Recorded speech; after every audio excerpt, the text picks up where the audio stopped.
Ya, Assalamualaikum warahmatullahi wabarakatuh. Perkenalkan, nama saya Rudi Irfana, mahasiswa dari Universitas Pelita Bangsa, Fakultas Teknik Industri. Di sini saya akan mengerjakan tugas individu mekanika teknik, yaitu presentasi menjelaskan beberapa soal. Langsung soalnya saja.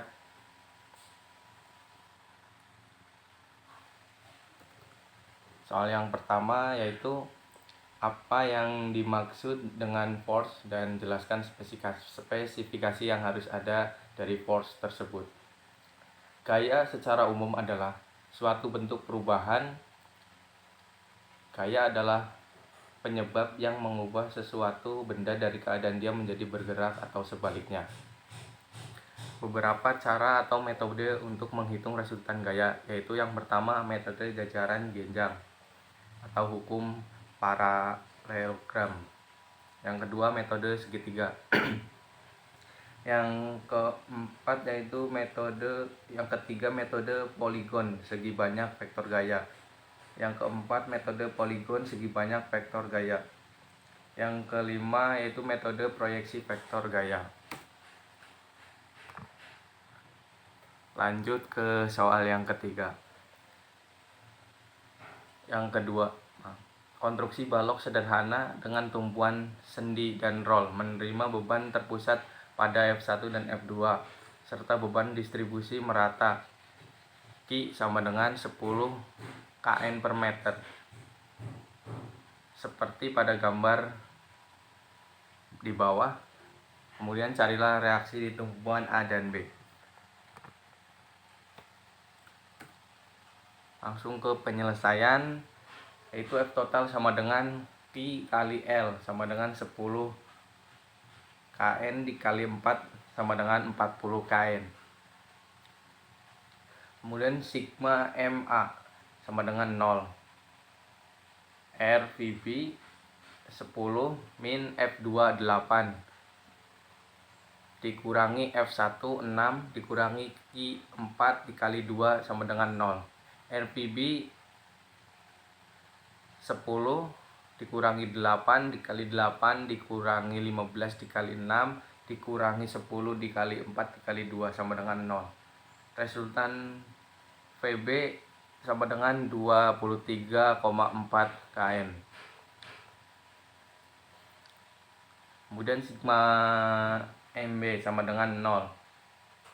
LVA 10 dikurangi Q 4 dikali 8 dikurangi F1 4 dikurangi F2 kali 2 sama dengan 0. RVA 10 dikurangi 10 dikali 4 dikali 8 dikurangi 15 kali 4 dikurangi 8 dikali 2 sama dengan 0. Jadi RVA sama dengan 39,6 kN. Kemudian sigma FHA sama dengan 0. RHA sama dengan 0 karena tidak ada beban horizontal. Kemudian soal yang ketiga, jelaskan 4 prinsip dasar ilmu statika dalam penyelesaian masalah pada bidang ilmu mekanika teknik. Pertama, hukum paralelogram, yaitu hukum dua buah gaya yang bereaksi pada suatu partikel dapat digantikan dengan satu gaya resultan yang diperoleh dengan menggambarkan diagonal jajaran genjang dengan sisi kedua gaya tersebut. Dikenal juga dengan hukum jajaran genjang. Kemudian yang kedua, hukum transmisibilitas gaya. Kondisi keseimbangan atau gerak suatu benda tegar tidak akan berubah jika gaya yang bereaksi pada suatu titik diganti dengan gaya lain yang sama besar dan arahnya tapi bereaksi pada titik berbeda, asal masih dalam satu garis aksi yang sama. Hukum ini dikenal juga dengan hukum garis gaya.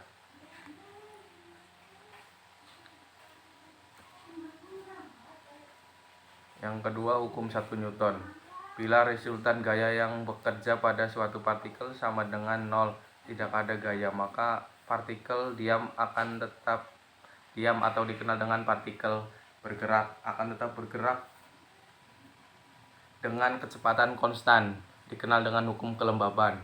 Yang terakhir yaitu hukum 2 Newton. Hukum 2 Newton, bila resultan gaya yang bekerja pada suatu partikel tidak sama dengan 0 partikel tersebut akan memperoleh percepatan sebanding dengan besarnya gaya resultan dan dalam arah yang sama dengan arah gaya resultan tersebut.